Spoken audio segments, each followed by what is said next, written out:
ఇప్పుడు గౌరవ మంత్రివర్యులు ప్రియతమ నేత గంటా శ్రీనివాసరావు గారిని వారి సందేశం ఇవ్వాల్సిందిగా కోరుతున్నాను.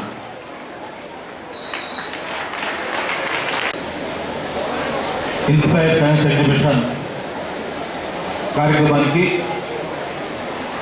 సభాధ్యక్షులు వచ్చిన స్థానిక శాసనసభ్యులు సోదరులు విష్ణుకుమార్ రాజు గారికి, దాంట్లో పాల్గొంటున్న శాసనసభ్యులు గోవిందు, అలాగే పల్లాసేను, గణబాబు, అనిత, ఇప్పటిదాకా కూడా కార్యక్రమంలో పాల్గొని మరి వేరే ప్రోగ్రామ్స్ వల్ల ఇక్కడికి వెళ్ళిపోయిన గణేష్ కుమార్, అలాగే పచ్చికల్ రమేష్ బాబు, జిల్లా కలెక్టర్ గారికి, ఈ కార్యక్రమాన్ని ఇంత పెద్ద ఎత్తున ఆర్గనైజ్ చేసి మరి మన అందరినీ కూడా ఇక్కడికి ఒక వేదికపై తీసుకొచ్చి కలుసుకునే అవకాశం కల్పించిన విద్యాశాఖ అధికారులు, ప్రత్యేకించి డిఈఓ, అలాగే ఆర్జేడీ, దాంతోపాటు ఎస్సీఆర్టీ డైరెక్టర్, ముఖ్యంగా మనకి ఈ ప్రాంగణం ఇచ్చి మరి ఎప్పుడు ఏ ప్రోగ్రాం పెట్టుకోవాలన్నా కూడా మనకు అనుకూలంగా ఉండే వేదిక ఎస్ఎఫ్ఎస్ క్యాంపస్ అని చెప్పి అనే విధంగా మనకు ఎప్పుడూ సహకరిస్తున్న జోసఫ్ గారికి అందరూ కూడా ముందుగా హృదయపూర్వకంగా అభినందనలు, ధన్యవాదాలు తెలియజేసుకుంటూ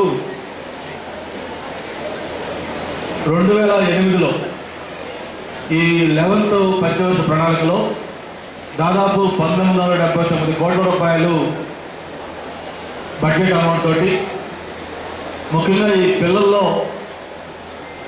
ఉన్న ఇంట్రెస్ట్ని వెలికి తీయాలి, ఈ చిన్నారులు ఒక బాల మేధావులుగా తయారు చేయాలి, వాళ్ళు ఇటువంటి ఒక సృజనాత్మక దాన్ని ప్రోత్సహించడం కోసం ఈ కార్యక్రమం చేస్తే బాగుంటుందని చెప్పని అప్పట్లో కేంద్ర ప్రభుత్వం దీన్ని ఏర్పాటు చేయటం.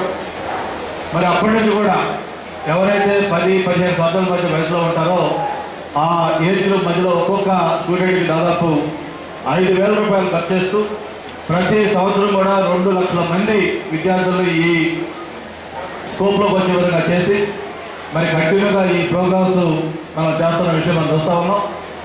మరి ఈ సంవత్సరం మన ఆంధ్రప్రదేశ్ రాష్ట్రానికి సంబంధించి మొత్తం 2 ప్లేసులు బయలుదేరి చేయడం జరిగింది 11 జిల్లాలకు గాను.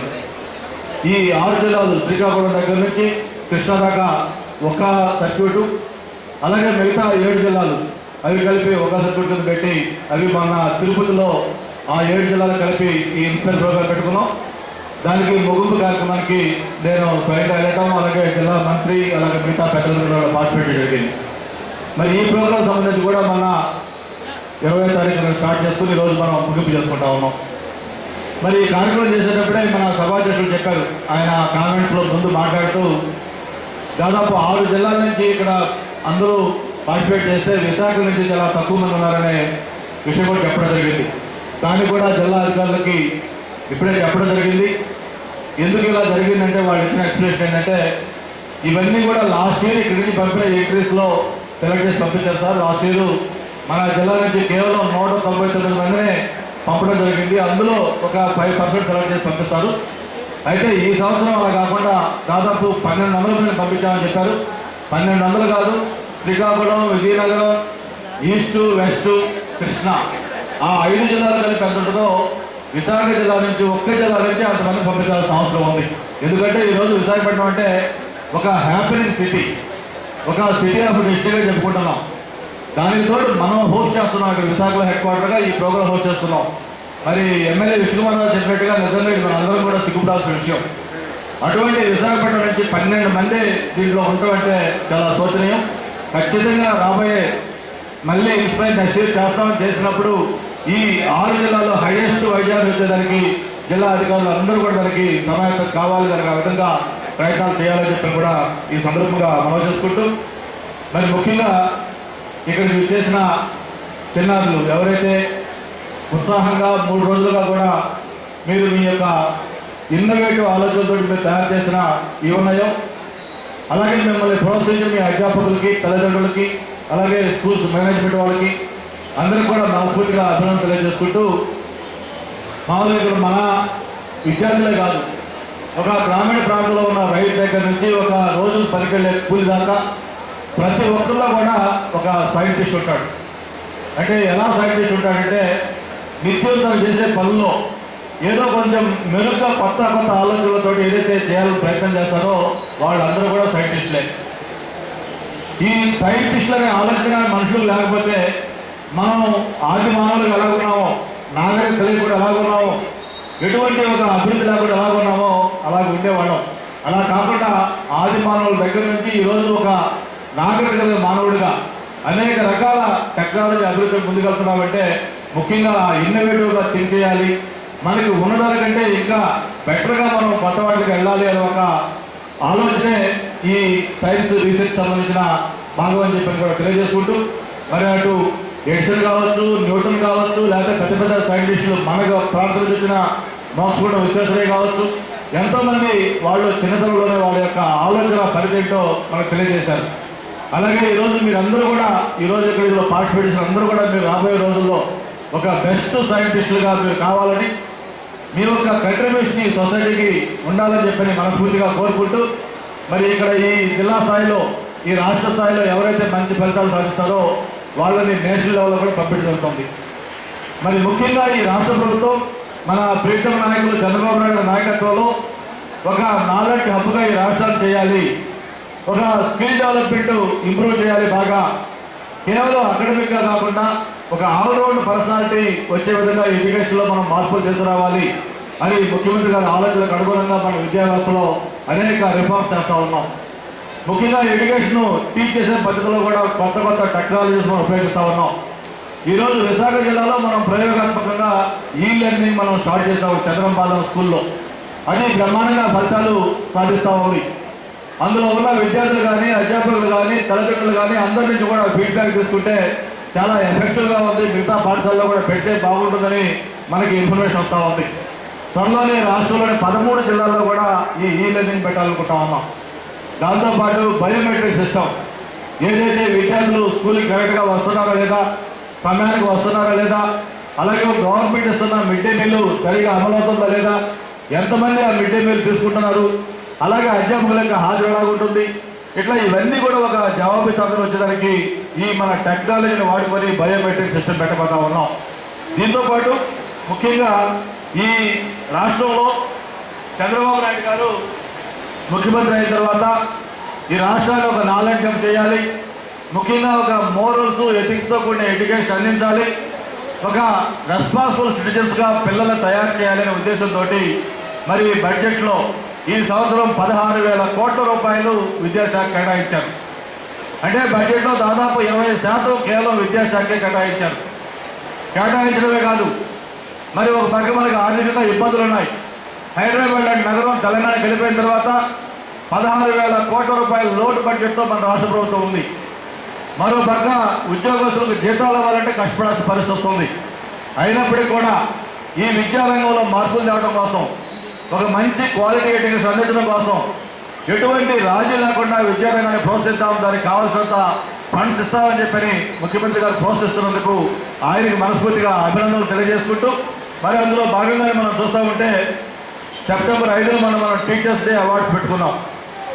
గతంలో మీ అందరికీ తెలుసు, టీచర్స్ డే అవార్డు అంటే ఏదో ఒక లోపల ఒక ఇండోర్లో పెట్టి ఒక 100 మందికో 200 మందికో ఏదైతే అవార్డులు వస్తున్నాయో టీచర్లు వాళ్ళకి అవార్డులు ఇచ్చేవాళ్ళు. అలా కాకుండా దాన్ని ఒక పబ్లిక్ ఫంక్షన్గా చేసి ఎవరికైతే వాళ్ళు పాఠాలు చెప్తా ఉన్నారో అటువంటి పిల్లల సమక్షంలో పిల్లలందరి ముందు ఆ అధ్యాపకులు గర్వపడే విధంగా వాళ్ళకి అవార్డు ఇవ్వడం జరిగింది.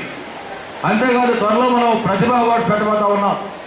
దాదాపు 5,000 మంది విద్యార్థులు సెలెక్ట్ అయ్యేటట్టుగా అటువంటి ప్రతిభ అవార్డ్స్ ప్రతి మండలం నుంచి కూడా కనీసం 5 తగ్గకుండా ఈ అవార్డ్స్లో ఎన్నికయ్యే విధంగా వాళ్ళకి ప్రతిభ అవార్డ్స్ పెట్టబోతా ఉన్నాం. ఇవన్నీ కూడా ఎందుకు చెప్తా ఉన్నామంటే రాబోయే రోజుల్లో ఈ విద్యని ఈ ప్రభుత్వం ఏ విధంగా ప్రోత్సహించబోతుందని తెలియజేయడం కోసం మీ అందరూ కూడా తెలియజేస్తా ఉన్నాం దీన్ని. అంతేకాదు మనం బడి పిల్లలతో ప్రోగ్రాం పెడితే ఎవరైతే స్కూల్ పిల్లలు ఉన్నారో వాళ్ళు స్కూల్కి వెళ్లకుండా డ్రాప్అవుట్స్లో మిగిలిపోయి ఉన్నారో వాళ్ళందరినీ కూడా ఒక స్పెషల్ డ్రైవ్ పెట్టి మళ్ళీ మనం స్కూల్స్లో చేర్చడం జరిగింది. దాంతోపాటు రాబోయే రోజుల్లో పిల్లల్లో ఈ టెక్నాలజీని బాగా ప్రోత్సహించడం కోసం ప్రతి ఒక్క స్టూడెంట్ కూడా అవసరం వస్తే ఈ ట్యాబ్స్, ఐప్యాడ్స్ ఇవ్వాలని కూడా ప్రభుత్వం ప్రాథమికంగా నిర్ణయం తీసుకుంది. త్వరలోనే విద్యార్థులకు అవి కూడా అందజేయడం కోసం అన్ని రకాల ప్రయత్నాలు చేస్తూ ఉన్నాం.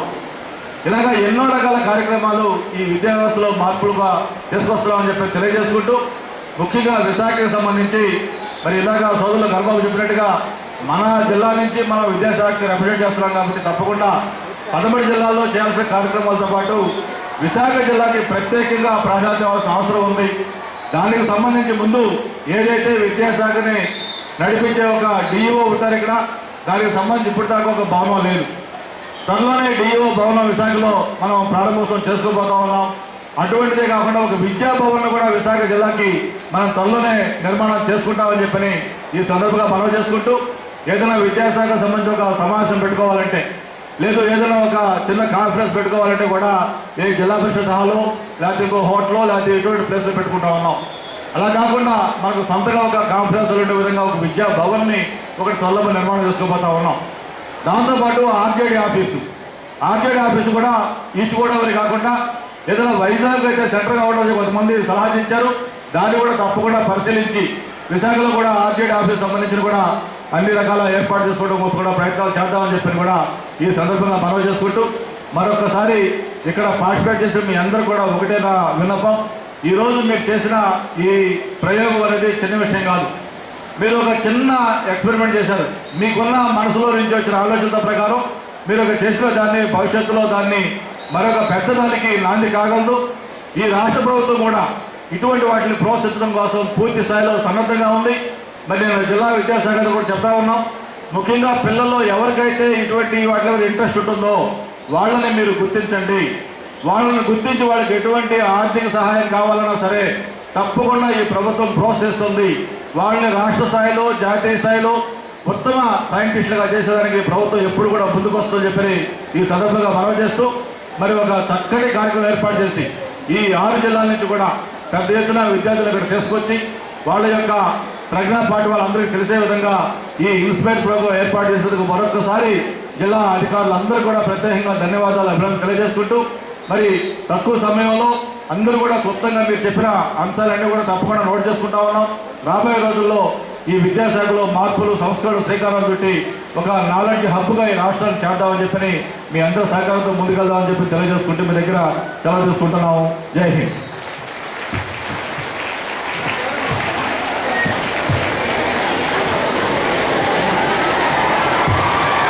Thank you, sir, for your inspiring speech.